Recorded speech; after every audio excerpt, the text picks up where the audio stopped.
They say when a place is truly abandoned, it's never really empty. Something always remains. A memory, a moment, a soul.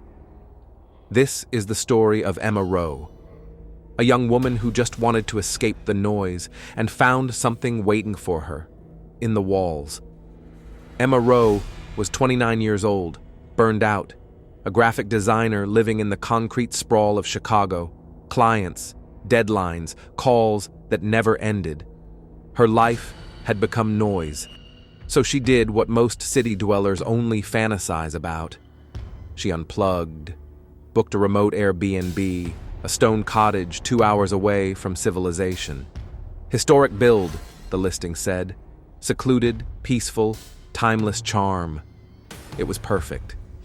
The moment she arrived, the air felt heavier.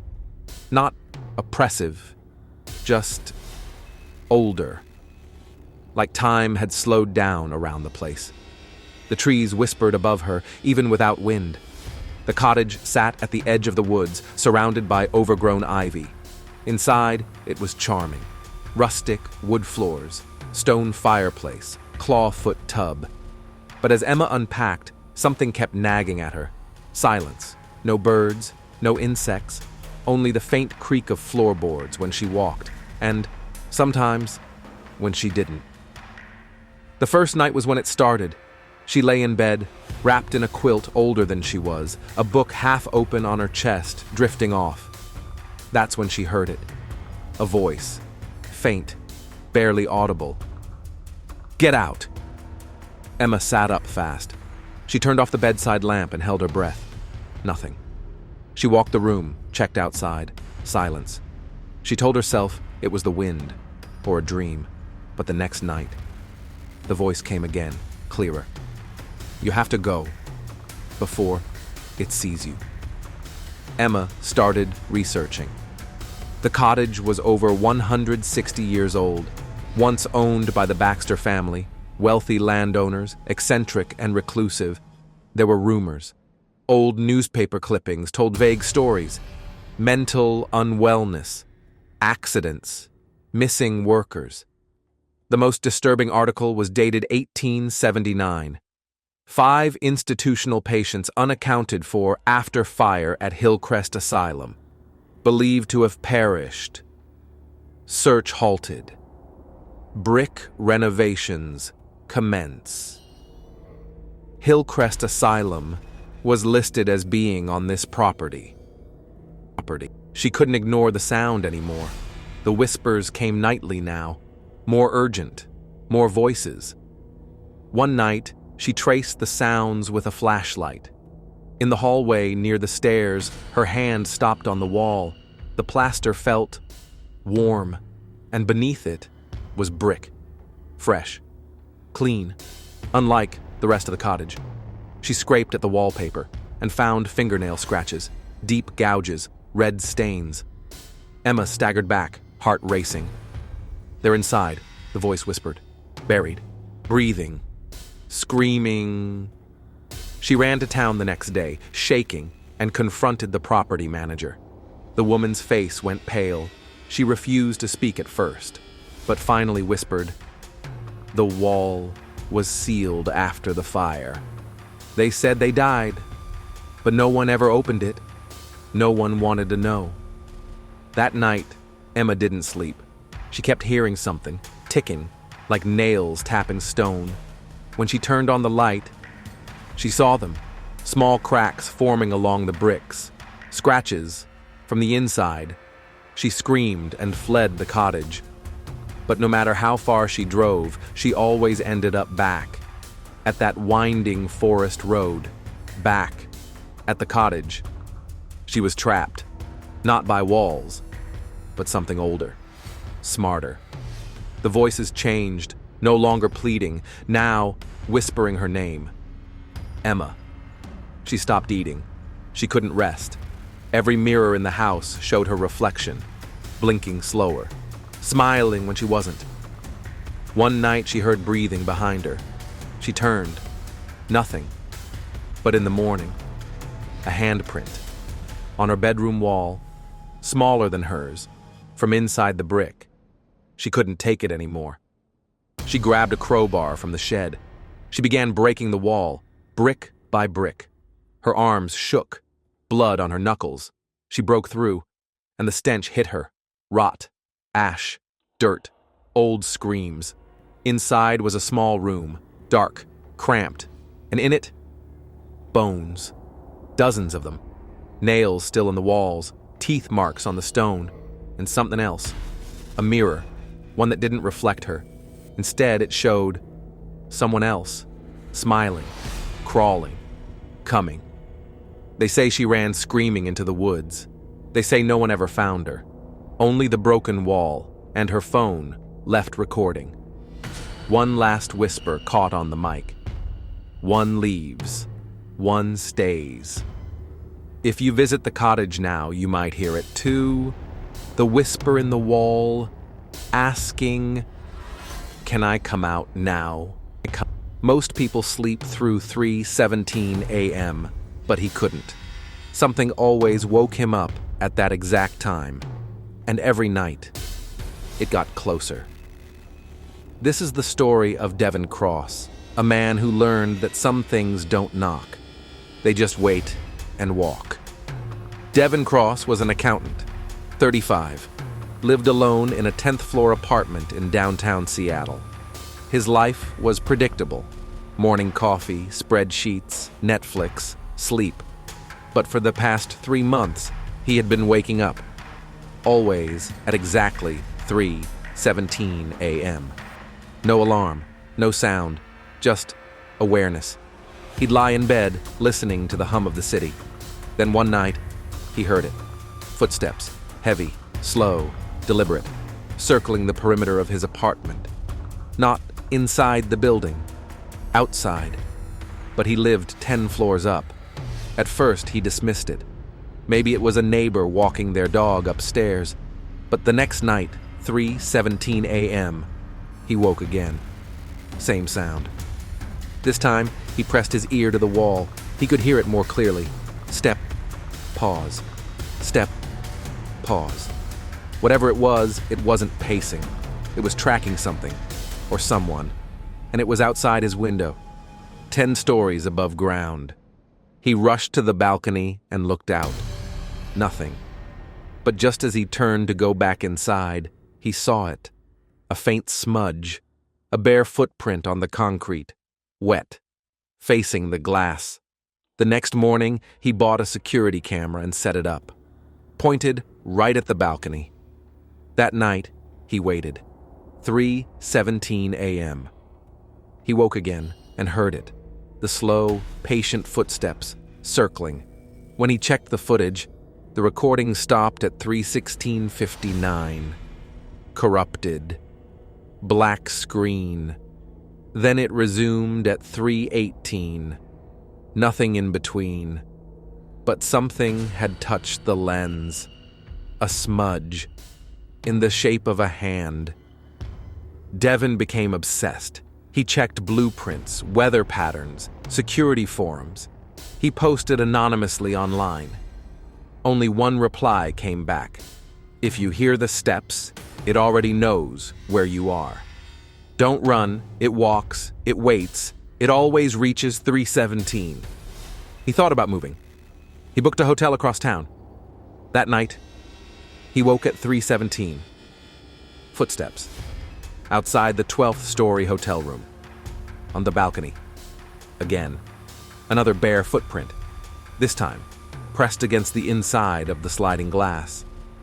He saw a psychiatrist. Thought maybe it was psychosis. The doctor suggested sleep studies, medication. That night, with pills in his system and a weighted blanket over him, he still woke. 3:17 a.m. Ticking clock. Then the familiar steps, but this time, it didn't circle. It stopped. Right outside his bedroom door. No balcony, no window, just the door. Devin called his sister, Michelle. She came to stay the weekend. She didn't believe him until the second night. They were both awake at 3:17 listening. They heard it. Heavy, dragging footsteps circling the apartment. Michelle cried softly. They held hands, backs against the wall. Suddenly, her phone lit up. A call. No caller ID.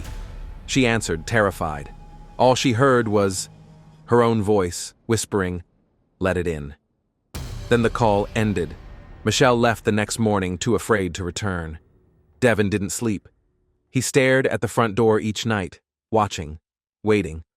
On the 13th night, the steps came, but they didn't stop. This time, the front door opened, not with force, just a soft click. Devin couldn't move. His body froze. The thing stepped into the light, but he couldn't see it. Only a long shadow and two muddy footprints that slowly moved toward his bed. The next day, his neighbor knocked. No answer. No Devin. The apartment was unlocked, coffee half full, lights on. The only thing left was the camera, still recording. The last frame shows Devin asleep. 3:16:59, black screen. When it returns, he's gone. No sound, no struggle. Just two footprints left behind, facing the camera. End narrator, soft whisper.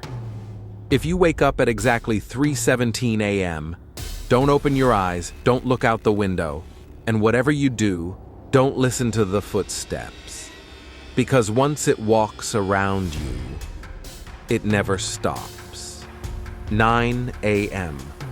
Noah Bell was a school librarian. Early 40s, quiet, peaceful life, never married. He lived in the hum of other people's stories.